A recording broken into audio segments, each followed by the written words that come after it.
श्री गणेशाय नमः। ओम श्रीकंठ प्रेमपुत्राय गौरी वामांगवासिने द्वांत्रिंशद्रूपयुक्ताय श्री गणेशाय मंगलम्। ओम आदिपूज्याय देवाय दन्तमोदकधारिणे वल्लभ प्राणकान्ताय श्री गणेशाय मंगलम्। ओम लंबोदराय शान्ताय चन्द्रगर्वापहारिणे गजाननाय प्रभवे श्री गणेशाय मंगलम्। ओम पंचहस्ताय वन्द्याय पाशांकुशधराय च श्रीमते गजकर्णाय श्री गणेशाय मंगलम्। ओम द्वैमातुराय बालाय हेरम्बाय महात्मने विकटायाखुवाहाय श्री गणेशाय मंगलम्। ओम प्रोष्णेशुंगाय जिताय क्षिप्राभिष्टार्थदायिने सिद्धिबुद्धिप्रमोदाय श्री गणेशाय मंगलम्। ओम विलम्बियज्ञसूत्राय सर्वविघ्ननिवारिणे दुर्वादलसुपूज्याय श्री गणेशाय मंगलम्। ओम महाकायाय भीमाय महासेनाग्रजन्मने त्रिपुरारिवरोधात्रे श्री गणेशाय मंगलम्। ओम सिन्दूररम्यवर्णाय नागबद्धोदराय च अमोदाय प्रमोदाय श्री गणेशाय मंगलम्। ओम विघ्नकर्त्रे दुर्मुखाय विघ्नहर्त्रे शिवात्मने सुमुखाय एकदन्ताय श्री गणेशाय मंगलम्। ओम समस्तगणनाथाय विष्णवे धूमकेतवे रक्षाय फालचन्द्राय श्री गणेशाय मंगलम्। ओम चतुर्थीशाय मान्याय सर्वविद्याप्रदायिने वक्रतुण्डाय कुब्जाय श्री गणेशाय मंगलम्। ओम तुण्डिने कपिलाक्षाय श्रेष्ठाय ऋणहारिणे उद्दण्डदण्डरूपाय श्री गणेशाय मंगलम्। ओम कष्टहर्त्रे द्विदेहाय भक्तेष्टजयदायिने विनायकाय विभवे श्री गणेशाय मंगलम्। श्री गणेशाय नमः। ओम राधाकृष्णं सदा वन्दे वृन्दावनविहारिणीं मधुरता सुधा सिन्धुं दीनबन्धुं दयाकरम्। ओम सौरिकुलसुकुञ्जेषु विहरन्तं हृदा भजे वकुलुकदलीकुञ्जे राधाकृष्ण विराजितम्। ओम सखीवृन्दैर्मुदाराध्यं पुष्पमाला सुशोभितं स्मरामि राधिका कृष्णं भक्तवाञ्छाप्रदायकम्। ओम सुरवृन्द सदा सेव्यं राधाकृष्णं नमाम्यहम् अनन्यरसकैर्धैर्यं जगद्बीजं व्रजाधिपम्। ओम श्रुतिमन्त्रः समाराध्यं गीयमानं सुधीजनः राधाकृष्णं प्रभाते च प्रणमामि कृपास्पदम्। ओम सुभगं राधिका कृष्णं किशोरवयसंयुतम् असीमकरुणागारं नमामि जगदीश्वरम्। ओम जम्बूरसालकुञ्जेषु राधाकृष्णं सुशोभितं मुनीन्द्रादिगिरागीतं प्रणमामि पुनः पुनः। ओम भक्तैश्च भावनालभ्यं गुणैः परिकीर्तितं राधाकृष्णं रसाधारं वन्दे प्रणतिपूर्वकम्। ओम राधाकृष्णाष्टकं स्तोत्रं युग्माङ्घ्रि भक्तिसम्प्रदं राधा सर्वेश्वराद्येन शरणान्तेन निर्मितम्। गणेशाय नमः। ओम नमो बुधाय विज्ञाय सोमपुत्राय ते नमः रोहिणी गर्भसम्भूत कुङ्कुमच्छ विभूषित ओम सोमप्रिय सुतानेक शास्त्रपारगवित्तम रविणेय नमस्तेस्तु निशाकामुकसूनवे ओम पीतवस्त्र परिधान स्वर्ण तेजो विराजित सुवर्णमालाभरण स्वर्णदान करप्रिय ओम नमो प्रतिम रूपाय रूपाणां प्रियकारिणे विष्णु भक्तिमते तुभ्यं चेन्दुराज प्रियंकर ओम सिंहासनस्थो वरद कर्णिकार समद्युतिः खड्गचर्म गदापाणि सौम्योऽस्तु सुखप्रदः ओम स्थिरासनो महाकाय सर्वकर्मावबोधकः विष्णुप्रियो विश्वरूपो महारूपो महेश्वरः ओम बुधाय विष्णुभक्ताय महारूपधराय च सोमात्मजस्वरूपाय पीतवस्त्रप्रियाय च ओम अग्रवेदी दीर्घश्मश्रुर्हेमाङ्गकुङ्कुमच्छविः सर्वज्ञ सर्वपूज्यो ग्रहेश्वरः ओम सत्यवादी खड्गहस्तो ग्रहपीडानिवारकः सृष्टिकर्तापहर्ता च सर्वकामफलप्रदः ओम एतानि बुधनामानि प्रातरुत्थाय यः पठेत् न भयं विद्यते तस्य कार्यसिद्धिः भविष्यति ओम इत्येतत्स्तोत्रमुत्थाय प्रभाते पठते नरः तस्य पीडा बाधन्ते बुद्धिभाक्ष भवेत् सुधिः ओम सर्वपापविनिर्मुक्तो विष्णुलोकं स गच्छति बुधो बुद्धिप्रदाता च सोमपुत्रो महद्युतिः आदित्यस्य रथे तिष्ठन् स्बुधन् प्रियतां मम। श्री गणेशाय नमः। ओम दुर्गे दुर्गप्रदेशेषु दुर्वारि रिपुमर्दिनि मर्दयित्री रिपुश्रेणां रक्षां कुरु नमोऽस्तुते ओम पति देवालये दुर्गे अरण्ये पर्वते जले पर्वतरूपगते दुर्गे दुर्गे रक्ष नमोऽस्तुते ओम दुःस्वप्ने दर्शने घोरे घोरे निष्पन्नबन्धने मोहोत्पाते च नरके दुर्गे रक्ष नमोऽस्तुते ओम व्याघ्रोरगवराहानि निर्हादिजनसङ्कटे ब्रह्मा विष्णुस्तुते दुर्गे दुर्गे रक्ष नमो नमोऽस्तुते। ॐ खेचरमात्रः सर्वं भूचराक्षः तिरोहितः ये त्वं समाश्रितां स्थास्त्वं दुर्गे रक्ष नमोऽस्तुते। ॐ कंसासुरपुरे घोरे कृष्णरक्षणकारिणि रक्ष रक्ष सदा दुर्गे दुर्गे रक्ष नमोऽस्तुते। ॐ अनिरुद्धस्य रुद्धस्य दुर्गे बाणपुरे पुरा वरदे त्वं महाघोरे दुर्गे रक्ष नमोऽस्तुते। ॐ देवद्वारे नदीतीरे राजद्वारे च सङ्कटे पर्वतारोहणे दुर्गे दुर्गे रक्ष नमोऽस्तुते। ॐ दुर्गापञ्जरमेतत्तु दुर्गासारसमाहितं पठनस्तारे दुर्गा नात्रकार्या विचारण। ॐ रुद्रबालमहादेवी क्षमा च परमेश्वरी अनन्ता विजया नित्या मातस्त्वं पराजिता। गणेशाय नमः। ॐ शिरो मे विठ्ठलः पातु कपोलमुद्गरप्रियः नेत्रयोर्विष्णुरूपी च वैकुण्ठो घ्राणमेव च। ॐ मुनिसेव्यमुखं पातु दन्तं पङ्क्तिं सुरेश्वरः विद्याधीशस्तु मे जिह्वां कण्ठं विश्वेशवन्दितः। ॐ व्यापको हृदयं पातु स्कन्धो पातु सुखप्रदः भुजो मे नृहरिः पातु करो च सुरनायकः। ॐ मध्यं पातु सुराधीशो नाभिं पातु सुरालयः सूरवन्द्यकटे पातु जानुनी कमलासनः। ॐ जङ्घे पातु हृषीकेशः पादो पातु त्रिविक्रमः निखिलञ्च शरीरं मे पातं गोविन्दमाधवो। ॐ अकारो व्यापको विष्णु रक्षारात्मक एव च पावकः सर्वपापानामकाराय नमो नमः। ॐ तारकः सर्वभूतानां धर्मशास्त्रेषु गीयते पुनातो विश्वभुवनं त्वङ्काराय नमो नमः। ॐ मूलप्रकृतिरूपाय महामाया च वैष्णवे तस्य बीजेन संयुक्त यकाराय नमो नमः। ॐ वैकुण्ठाधिपतिः साक्षात् वैकुण्ठपददायकः वैजयन्ती समायुक्तो विकाराय नमो नमः। ॐ स्नातः सर्वेषु तीर्थेषु पूतो यज्ञादिकर्मसु पावनो द्विजपङ्क्तीनां ठकाराय नमो नमः। ॐ वाहनं गरुडो यस्य भुजङ्गः शयनं तथा वामभागे च लक्ष्मी च लकाराय नमो नमः। ॐ नारदादिसमायुक्तं वैष्णवं परमं पदं लभते मानो नित्यं वैष्णवं धर्ममाश्रितः। ॐ व्याधयो विलयं यान्ति पूर्वकर्म समुद्भवः भूतानि च पलायन्ते मन्त्रोपासकदर्शिन। ॐ इदं षडक्षरस्तोत्रं यो जपेत् श्रद्धयान्वितः विष्णुसायुज्यमाप्नोति सत्यं सत्यं न संशयः। गणेशाय नमः। ॐ ब्रह्मानन्दैकगात्राय ब्रह्मानन्दस्वरूपिणे ब्रह्मानन्दप्रबोधाय श्रीकृष्णाय नमो नमः। ॐ देवदेवाय शान्ताय स्वानन्दघनरूपिणे ब्रह्मानन्दरसज्ञाय श्रीकृष्णाय नमो नमः। ॐ सच्चिदानन्दरूपाय मोक्षैकसुखकारिणे आदिमध्यान्तशून्याय श्रीकृष्णाय नमो नमः। ॐ अज्ञानध्वान्तसूर्याय हिममोहविदारिणे आत्मज्ञानदिनेशाय श्रीकृष्णाय नमो नमः। ॐ भक्तचपूरचन्द्राय स्वानन्दामृतदायिने नित्यमङ्गलरूपाय श्रीकृष्णाय नमो नमः। ॐ भक्तचातकमेघाय सधृदजयवर्षिणे आत्मानन्दान्नदात्रे च श्रीकृष्णाय नमो नमः। ॐ तापत्रयविनाशाय भक्तऋतुकुमुदेन्दवे सुशान्तिप्रददात्रे च श्रीकृष्णाय नमो नमः। ॐ विदेहदेहरूपाय ब्रह्मानन्दप्रदायिने श्रीजगद्गुरुवे तुभ्यं श्रीकृष्णाय नमो नमः।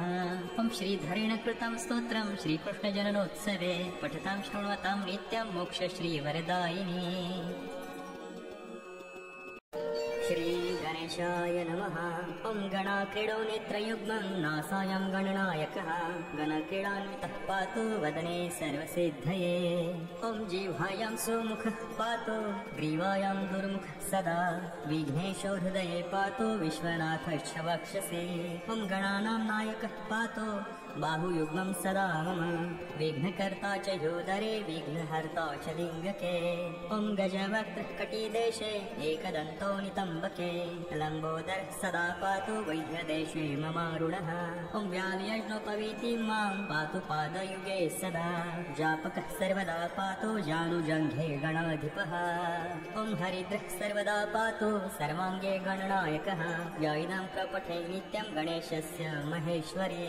ॐ कवचं सर्वसिद्धाख्यं सर्वविघ्नविनाशनं सर्वसिद्धिकरं साक्षात् सर्वपापविमोचनम् ॐ सर्वसम्पत्प्रदं साक्षात् सर्वदुःखविमोक्षणं सर्वापत्तिप्रशमनं सर्वशत्रुक्षयङ्करम् ॐ ग्रहपीडाज्वरारोगाय च निगुह्यकादयः पठनाद्धारणाद्देव नाशमायन्ति तत्क्षणा ॐ धनधान्यकरं देवी कवचं सुरपूजितं समं नास्ति महेशानि त्रैलोक्ये कवचस्य च ॐ हरिद्रस्य महादेवी विघ्नराजस्य भूतले किमन्यैर्सदालापैर्यत्रायुर्वयतामियात्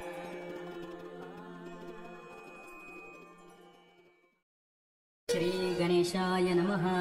ॐ श्रीकण्ठप्रेमपुत्राय गौरीवामाङ्गवासिने 32 रूपयुक्ताय श्रीगणेशाय मङ्गलम् ॐ आदिपूज्याय देवाय दन्तमोदकधारिणे वल्लभप्राणकान्ताय श्रीगणेशाय मङ्गलम् ॐ लम्बोदराय शान्ताय चन्द्रगर्वापहारिणे गजाननाय प्रभवे श्रीगणेशाय मङ्गलम् ॐ पञ्चहस्ताय वन्द्याय पाशाङ्कुशधराय च श्रीमते गजकर्णाय श्रीगणेशाय मङ्गलम् ॐ द्वैमातुराय बालाय हेरम्बाय महात्मने विकटायाखुवाहाय श्रीगणेशाय मङ्गलम् ॐ प्रोष्णिशृङ्गाय जिताय क्षिप्राभिष्टार्थदायिने सिद्धिबुद्धिप्रमोदाय श्रीगणेशाय मङ्गलम् ॐ विलम्बियज्ञसूत्राय सर्वविघ्ननिवारिणे दुर्वादलसुपूज्याय श्रीगणेशाय मङ्गलम् ॐ महाकायाय भीमाय महासेनाग्रजन्मने त्रिपुरारिवरोधात्रे श्रीगणेशाय मङ्गलम् ॐ सिन्दूररम्यवर्णाय नागबद्धोदराय च अमोदाय प्रमोदाय श्रीगणेशाय मङ्गलम् ॐ विघ्नकर्त्रे दुर्मुखाय विघ्नहर्त्रे शिवात्मने सुमुखाय एकदन्ताय श्रीगणेशाय मङ्गलम् ॐ समस्तगणनाथाय विष्णवे धूमकेतवे रक्षाय फालचन्द्राय श्रीगणेशाय मङ्गलम् ॐ चतुर्थीशाय मान्याय सर्वविद्याप्रदायिने वक्रतुण्डाय पूज्याय श्रीगणेशाय मङ्गलम् ॐ तुण्डिने कपिलाक्षाय श्रेष्ठाय ऋणहारिणे उद्दण्डुदण्डरूपाय श्रीगणेशाय मङ्गलम् ॐ कष्टहर्त्रे द्विदेहाय भक्तेष्टजयदायिने विनायकाय विभवे श्रीगणेशाय मङ्गलम् श्रीगणेशाय नमः। ॐ राधाकृष्णं सदा वन्दे वृन्दावनविहारिणीं मधुरता सुधा सिन्धुं दीनबन्धुं दयाकरम् ॐ सौरिकोलसुकुञ्जेषु विहरन्तं हृदा भजे वकुलूकदलीकुञ्जे राधाकृष्ण विराजितम् ॐ सखीवृन्दैर्मुदाराध्यं पुष्पमाला सुशोभितं स्मरामि राधिकाकृष्णं भक्तवाञ्छाप्रदायकम् ॐ सुरवृन्दः सदा सेव्यं राधाकृष्णं नमाम्यहम् अनन्यरसकैर्धैर्यं जगद्बीजं व्रजाधिपम् ॐ श्रुतिमन्त्रः समाराध्यं गीयमानं सुधीजनः राधाकृष्णं प्रभाते च प्रणमामि कृपास्पदम् ॐ सुभगं राधिकाकृष्णं किशोरवयसंयुतम् असीमकरुणागारं नमामि जगदेश्वरम् ॐ जम्बूरसालकुञ्जेषु राधाकृष्णं सुशोभितं मुनीन्द्रादिगिरागीतं प्रणमामि पुनः पुनः ॐ भक्तैः भावनालभ्यं गुणैः परिकीर्तितं राधाकृष्णं रसाधारं वन्दे प्रणतिपूर्वकम् ॐ राधाकृष्णाष्टकं स्तोत्रं युग्माङ्घ्रि भक्तिसम्प्रदं राधा सर्वेश्वराद्येन शरणान्तेन निर्मितम् गणेशाय नमः।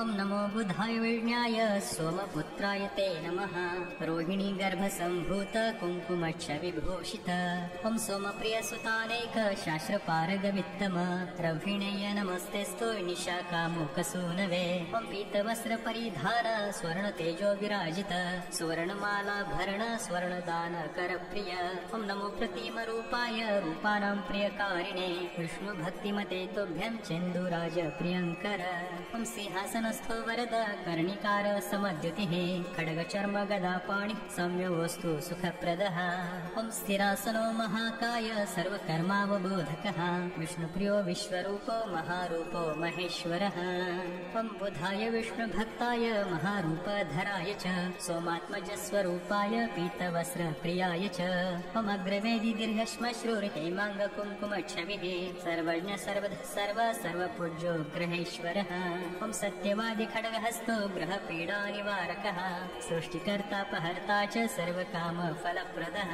त्वमेतानि बुधनामानि प्रातरुत्थाय यः पठे न भयं विद्यते तस्य कार्यसिद्धिर्भविष्यति त्वमित्यस्तोत्रमुत्थाय प्रभाते पठते नरः तस्य पीडा बाधन्ते बुद्धिभाक्ष भवेत् सुधिः त्वं सर्वपापविनिर्मुक्तो विष्णुलोकं स गच्छति बुधो बुद्धिप्रदाता च सोमपुत्रो महद्युतिः आदित्यस्य रथे तिष्ठन् बुधं प्रियतां मम।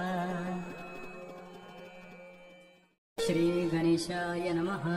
ॐ दुर्गे दुर्गप्रदेशेषु दुर्वारि रिपुमर्दिनि मर्दयित्री रिपुश्रीणां रक्षां कुरु नमोऽस्तुते। ॐ पथि देवालये दुर्गे अरण्ये पर्वते जले सर्वत्रोपगते दुर्गे दुर्गे रक्ष नमोऽस्तुते। ॐ दुःस्वप्ने दर्शने घोरे घोरे निष्पन्नबन्धने भवत्पाते च नरके दुर्गे रक्ष नमोऽस्तुते। ॐ व्याघ्रोरगवराहानि निरहादिजनसङ्कटे ब्रह्मा विष्णुस्तुते दुर्गे दुर्गे रक्ष नमोऽस्तुते। ॐ खेचरामातः सर्वं भूचराक्षः तिरोहितः ये त्वं समाश्रितां स्तास्त्वं दुर्गे रक्ष नमोऽस्तुते। ॐ कंसासुरपुरे घोरे कृष्णरक्षणकारिणि रक्ष रक्ष सदा दुर्गे दुर्गे रक्ष नमोऽस्तुते। ॐ अनिरुद्धस्य रुद्धस्य दुर्गे बाणपुरे पुरा वरदे त्वं महाघोरे दुर्गे रक्ष नमोऽस्तुते। ॐ देवद्वारे नदीतीरे राजद्वारे च सङ्कटे पर्वतारोहणे दुर्गे दुर्गे रक्ष नमोऽस्तुते। ॐ दुर्गापञ्जरमेतत्तु दुर्गास्तारसमाहितं पठनस्तारे दुर्गा नात्रकार्या विचारिण। ॐ रुद्रबालमहादेवी क्षमा च परमेश्वरी अनन्ता विजया नित्या मातस्त्वं पराजिता। श्री गणेशाय नमः। ॐ शिरो मे विठ्ठलः पातु कपोलमुद्गरप्रियः नेत्रयोर्विष्णुरूपी च वैकुण्ठो घ्राणमेव च। ॐ मुनिसेव्यमुखं पातु दत्तन् पङ्क्तिं सुरेश्वरः विद्याधीशस्तु मे जिह्वां कण्ठं विश्वेशवन्दितः। ॐ व्यापको हृदयं पातु स्कन्धो पातु सुखप्रदः भुजो मे नृहरिः पातु करौ च सुरनायकः। ॐ मध्यं पातु सुराधीशो नाभिं पातु सुरालयः सुरवन्द्यकटे पातु जानुनी कमलासनः। ॐ जङ्घे पातु ऋषिकेशः पादो पातु त्रिविक्रमः निखिलं च शरीरं मे पातं गोविन्दमाधवो। ॐ अकारो व्यापको विष्णु रक्षारात्मक एव च पावकः सर्वपापानामकाराय नमो नमः। ॐ तारकः सर्वभूतानां धर्मशास्त्रेषु गीयते पुनातो विश्वभुवनं त्वंकाराय नमो नमः। ॐ मूलप्रकृतिरूपाय महामाया च वैष्णवी तस्य बीजेन संयुक्त यकाराय नमो नमः। ॐ वैकुण्ठाधिपतिः साक्षात् वैकुण्ठपददायकः वैजयन्ती समायुक्तो विकाराय नमो नमः। ॐ स्नातः सर्वेषु तीर्थेषु पूतो यज्ञादिकर्मसु पावनो द्विजपङ्क्तीनां ठकाराय नमो नमः। ॐ वाहनं गरुडो यस्य भुजङ्गः शयनं तथा वामभागे च लक्ष्मी च लकाराय नमो नमः। ॐ नारदादिसमायुक्तं वैष्णवं परमं पदं लभते मानो नित्यं वैष्णवं धर्ममाश्रितः। ॐ व्याधयो विलयं यान्ति पूर्वकर्म समुद्भवः भूतानि च पलायन्ते मन्त्रोपासकदर्शिना।